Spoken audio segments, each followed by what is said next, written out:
Bonjour, aujourd'hui correction d'exercice sur le chapitre des suites. Donc travail sur les suites arithmétiques et les suites géométriques à l'aide d'un tableur. Donc je vous propose quelques exercices. Premier exercice, on va essayer de démontrer à l'aide d'un tableur si la suite suivante est une suite arithmétique.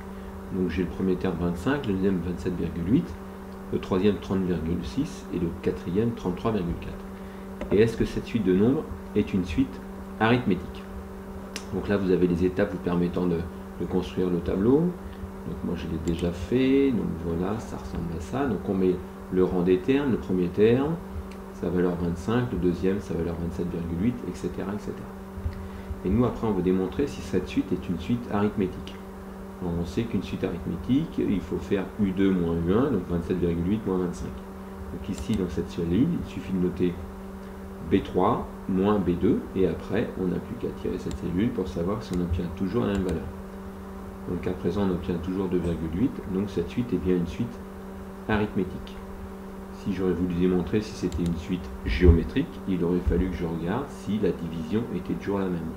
Donc j'aurais fait B3 divisé par B2, et là 1,112 pardon, ici, je continue, je vois que c'est pas la même valeur, donc j'aurais pu conclure que ce n'était pas une suite géométrique. Par contre, on a bien affaire à une suite arithmétique. Voilà pour ce premier exercice. Les valeurs sont toutes de 2,8, c'est donc bien une suite arithmétique. Exercice numéro 2. On va avoir différents petits exercices à l'intérieur. Pour les cas suivants, moi je vous demande de me déterminer le montant du deuxième versement, du coefficient multiplicateur, puisque nous serons dans le cas d'une suite géométrique, et du 24e versement.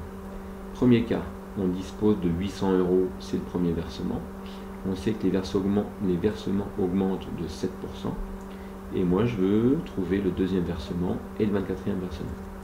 Augmentation de 7%, donc on sait que nous sommes dans le cas d'une suite géométrique. Le coefficient multiplicateur, puisque c'est une augmentation, c'est bien 1 plus 7%. Et quand on calcule 1 plus 7%, ça fait bien 1,07. Donc à l'aide du tableur, je vais être capable de calculer le deuxième versement et le 24e versement. Donc on a ça ici sous les yeux. Donc premier versement 800, deuxième versement, je sais que c'est le premier versement qui est en B2 multiplié par le coefficient multiplicateur 1,07. Et après, comme j'ai mis ma formule ici, j'ai plus qu'à descendre jusqu'au 24e pour trouver la valeur du 24e versement. J'obtiens ainsi que le montant du deuxième versement est de 856 et le montant du 24e versement est de 3792,42 €. C'est bien ce que l'on a ici. De la même façon, je vous demande de faire le travail avec 9%. Donc 9%, donc 1 plus 9%, donc 1,09. Je vous laisserai vérifier que vous obtenez bien ces deux valeurs pour le deuxième versement et le 24e versement. Dans le cas d'une réduction, donc on a toujours un coefficient multiplicateur, mais le coefficient multiplicateur, cette fois, puisque c'est une réduction, c'est bien 1 moins 2%, puisque je baisse de 2%. Et 1 moins 2%, ça fait bien 0,98. Je peux donc après facilement trouver le deuxième versement et le 24e versement. Tac, j'ai mon premier versement 1300, je multiplie par 0,98. Comme je multiplie par un nombre plus petit que 1, bien sûr, le montant du versement va être plus petit que le premier, 1274. Et après, je vais jusqu'au 24e pour obtenir le montant du 24e. Et vous avez un autre exemple ici. Je vous laisserai vérifier si vous êtes en accord avec moi.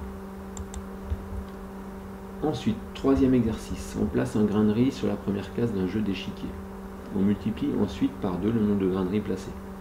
Donc j'en ai 1 sur la première case, donc sur la deuxième case j'en aurai 2, sur la troisième j'en aurai 4, etc., etc. Et la question qui vous est posée, c'est déterminer le nombre de grains de riz sur la 16e case. Alors déjà, qu'est-ce qu'on peut dire? Donc on multiplie toujours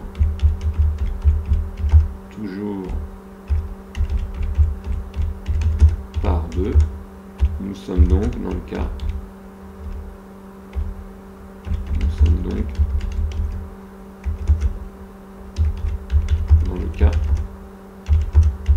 d'une suite géométrique.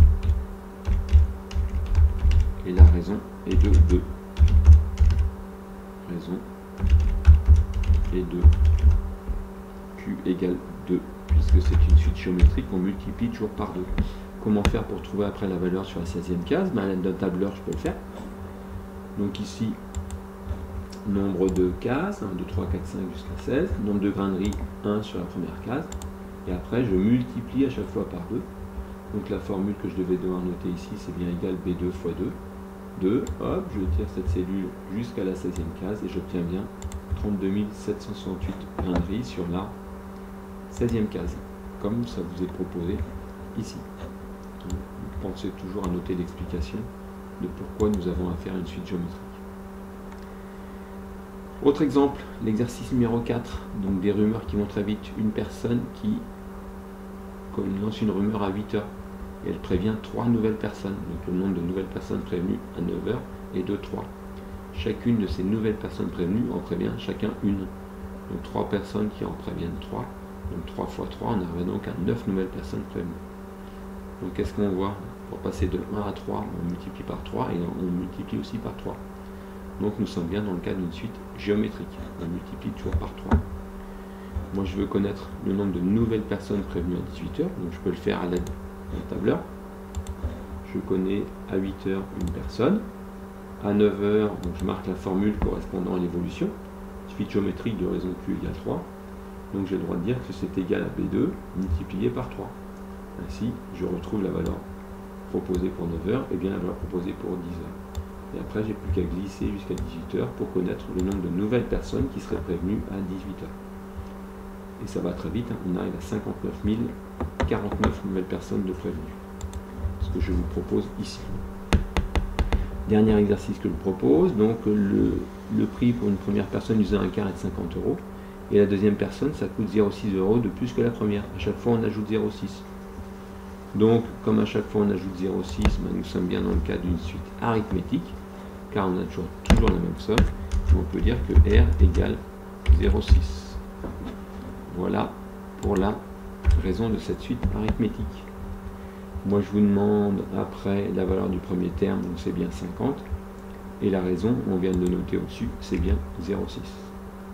Comment faire pour déterminer le prix de la 9e personne? À l'aide d'un tableur, toujours c'est l'idée. Donc là, je construis mon élément, donc les personnes et le prix. Première personne, 50 €. Deuxième personne, elle paye 0,6 de plus que la précédente, donc égale B2 plus 0,6. Et après, j'ai plus qu'à tirer cette cellule pour répondre aux différentes questions proposées. On va vous demander combien paye la 9e personne, donc ça fera 50,8. Et on vous demandera quelle personne paye 62 €. On arrivera à 21. Donc je vous laisse voir ça. La valeur du premier terme et la taxe, ça c'est fait. Quelle formule faut noter? Je viens de vous le dire. N'oubliez pas le égal, B2 plus 0,6. Donc la 9e personne, elle paye bien 50,8. Quelle est la personne qui paie 62 €? C'est bien la 21e personne. On a le résultat ici. 62 €, c'est bien la 21e personne. Après, je vous ai mis une autre question. Pour représenter graphiquement les 10 premiers termes de cette suite. Alors, comment faire? Donc, on sélectionne d'abord les 10 premiers termes. Nous, on veut faire une insertion. Insertion de quoi? Et bien, on va prendre nuage de points. Et là, on voit l'évolution. On obtient une droite, donc ça confirme bien qu'on a affaire à une suite arithmétique. Et cette droite est croissante puisque la raison est positive. Et voilà pour la correction de ces différents exercices.